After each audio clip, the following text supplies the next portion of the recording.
Hi friends, ನಾನು ನಿಮ್ಮ Nishchita. Welcome back to my channel. ಇವತ್ತಿನ ರೆಸಿಪಿ ಒಳಗೆ ವೆರಿ ಈಸಿ ಆ್ಯಂಡ್ ಟೇಸ್ಟಿಯಾಗಿರುವಂಥ ಹೆಸರು ಕಾಳು ದೋಸೆ ಹೆಂಗೆ ಮಾಡೋದು ಅಂಥೇಳಿ ತೋರ್ಸಾತೀನಿ. ನನ್ನೂ 2 ಚಾನಲ್ ಅದಾವು. ಒಂದು ನಿಶ್ಚಿತ MS ಲಾಗ್ ಚಾನಲ್, ಇನ್ನೊಂದು ನಿಶ್ಚಿತ MS ತಿನ್ಸುಕಟ್ಟೆ ಚಾನಲ್. 2 ಚಾನಲ್ನು ಸಬ್ಸ್ಕ್ರೈಬ್ ಮಾಡ್ಕೊಂಡು ವೀಡಿಯೋಸ್ನ ನೋಡಿರಿ, ಶೇರ್ ಮಾಡಿರಿ, ಲೈಕ್ ಮಾಡಿರಿ. ಬರ್ರಿ ದೋಸೆ ಹೆಂಗೆ ಮಾಡೋದು ಅಂಥೇಳಿ ನೋಡ್ಕೊಂಡು ಬರೋಣ. 1 ಗ್ಲಾಸ್ ಹೆಸರು ಕಾಳನ್ನ ನಾನು ನೈಟನ್ನು ನೆನೆಸಿ ಇಟ್ಕೊಂಡಿದ್ದೆ. ಒಂದು 5ರಿಂದ 6 ತಾಸಂತೂ ಮ್ಯಾಕ್ಸಿಮಮ್ ಹೆಸರಿಗೆ ನೆನೆಬೇಕು. ಆಗನ ನಾನು 2 ಗ್ಲಾಸ್ನಷ್ಟು ಅಕ್ಕಿನೂ ಕೂಡ ನೆನೆಸಿಟ್ಕೊಂಡಿದ್ದೆ. ಹೆಸರು ಕಾಳು 1 ಗ್ಲಾಸು, ಅಕ್ಕಿ 2 ಗ್ಲಾಸು, ಒಂದು 5ರಿಂದ 6 ತಾಸು ನೆನೆಸ್ಕೋಬೇಕು. ನೆಕ್ಸ್ಟ್ ಇವನ್ನ ನೀರು ಬಸಿದ ಮೇಲೆ ಮಿಕ್ಸಿ ಮಾಡ್ಕೊಳ್ಳೋಣಂತ. ಒಂದು ಸ್ವಲ್ಪ ಹೆಸರು ಕಾಳು ಹಾಕ್ಕೊಂಡೀನಿ ಮತ್ತು ಒಂದು ಸ್ವಲ್ಪ ಅಕ್ಕಿನ ಹಾಕ್ಕೊಂಡು ಮಿಕ್ಸಿ ಮಾಡೋಣಂತ.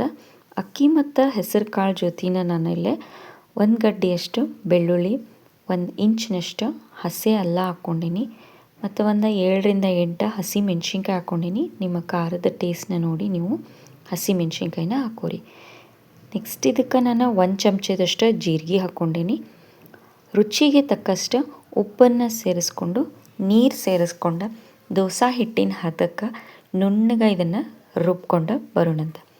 ಸೊ ನೋಡಿ, ನಾನು ಮಿಕ್ಸಿ ಮಾಡ್ಕೊಂಡು ಬಂದೀನಿ. ಈಗ ಇದನ್ನು ಒಂದು ಬೌಲಿಗೆ ತಗೊಳ್ಳೋಣಂತ. ಮಿಕ್ಸಿ ಮಾಡಿದ್ದನ್ನು ನಾನು ಒಂದು ಮಿಕ್ಸಿಂಗ್ ಬೌಲಿಗೆ ತಗೊತೀನಿ. ಅದಕ್ಕೆ ಒಂದು 2ರಿಂದ 3 ಚಿಟಿಕೆಯಷ್ಟು ಇಂಗನ್ನು ಹಾಕ್ಕೊಂಡು ಚಲೋತ್ನಂಗೆ ಮಿಕ್ಸ್ ಮಾಡ್ಕೋತೀನಿ. ಬ್ಯಾಟರ ದೋಸೆ ಹಿಟ್ಟಿನ ಹದಕ್ಕಿರಬೇಕು.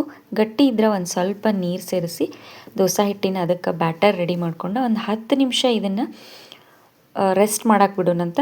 ಆಮೇಲೆ ದೋಸೆನ ಮಾಡೋಣ. ಒಂದು 10 ನಿಮಿಷ ಆದಮೇಲೆ ತವಿನ ಕಾಯಿಸ್ಕೊಂಡೀನಿ. ತವಿ ಚಲೋತ್ನಂಗೆ ಕಾದ್ಮೇಲೆ ಅದಕ್ಕೊಂದು ಸ್ವಲ್ಪ ನೀರು ಹಾಕಿ ಕಾಟನ್ ಕ್ಲಾತ್ಲೆ ಒರೆಸ್ಕೊಂಡು ಒಂದು ಸ್ವಲ್ಪ ಎಣ್ಣೆ ಹಚ್ಕೋತೀನಿ ತವಾಕ. ಅದ್ರ ಮೇಲೆ ದೋಸೆನ ಹಾಕ್ಕೊಳ್ಳೋಣಂತ. ಈಸಿ ಆಗ್ತೈತಿ, ಟೇಸ್ಟಿ ಆಗ್ತೈತಿ ಮತ್ತು ಹೆಲ್ದಿಯಾಗೂ ಇರ್ತೈತಿ. ನೋಡಿ, ಹೆಸರು ಕಾಳಿನಾಗ ಪ್ರೋಟೀನ್ ಜಾಸ್ತಿ ಇರ್ತೈತಿ. ಮಕ್ಕಳಿಗೆ ಈ ಥರ ವೆರೈಟಿಯಾಗಿ ದೋಸೆ ಮಾಡಿಕೊಟ್ರೆ ಭಾಳ ಇಷ್ಟಪಟ್ಟು ತಿಂತಾರೆ ನೋಡಿರಿ. ದೋಸೆ ಹಾಕ್ಕೊಂಡ್ಮೇಲೆ ಮ್ಯಾಲೊಂದು ಸ್ವಲ್ಪ ಎಣ್ಣೆ ಹಾಕ್ಕೊಂಡು 2 ಸೈಡು ಚಲೋತ್ನಂಗೆ ರೋಸ್ಟ್ ಮಾಡೋಣಂತ. ಕ್ರಿಸ್ಪಿಯಾಗಿ ಬೇಕು ಅನ್ನೋದಾದ್ರೆ ಒಂದು ಸೈಡ ರೋಸ್ಟ್ ಮಾಡಿರಿ. ಸ್ವಲ್ಪ ಮೆತ್ತಗೆ ಬೇಕನ್ನೋದ್ರೆ ಹೊಳಸು ಹಾಕ್ಕೊಂಡು 2 ಕಡೆನೂ ಚಲೋ ರೋಸ್ಟ್ ಮಾಡೋಣಂತ. ಎಷ್ಟು ಕ್ವಿಕ್ಕಾಗಿ ಈಸಿಯಾಗಿ ಎದ್ದು ಬರ್ತಾವೆ ನೋಡಿರಿ ದೋಸೆ.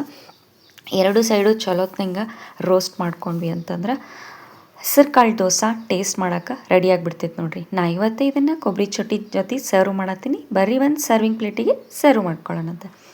ಸೊ ಫ್ರೆಂಡ್ಸ್, ನಾನು ಮಾಡಿದಂಥ ಈಸಿ ಆ್ಯಂಡ್ ಕ್ವಿಕ್ ಆಗಿರುವಂಥ ಹೆಲ್ದಿ ಪ್ರೋಟೀನ್ ದೋಸೆ ರೆಡಿಯಾಗ್ಯಾವು. ನೀವು ಮನೆ ಒಳಗೆ ಮಾಡಿರಿ. ಟೇಸ್ಟ್ ಹೆಂಗಿತ್ತಂತ ಹೇಳಿ ನಂಗೆ ಕಮೆಂಟ್ ಸೆಕ್ಷನ್ನಾಗ ತಿಳಿಸ್ರಿ. ನಾನು 2 ಚಾನಲ್ನು ಸಬ್ಸ್ಕ್ರೈಬ್ ಮಾಡ್ಕೊಂಡ ವೀಡಿಯೋಸ್ನ ನೋಡಿರಿ, ಶೇರ್ ಮಾಡಿರಿ, ಲೈಕ್ ಮಾಡಿರಿ. ನೀವು ನನ್ನ ವೀಡಿಯೋನ ಲೈಕ್ ಮಾಡೋದ್ರಿಂದ ನನ್ನ ವೀಡಿಯೋಸ ಭಾಳಷ್ಟು ಜನ ಮಟ್ಟ ರೀಚ್ ಆಗ್ತಾವೆ ನೋಡಿರಿ.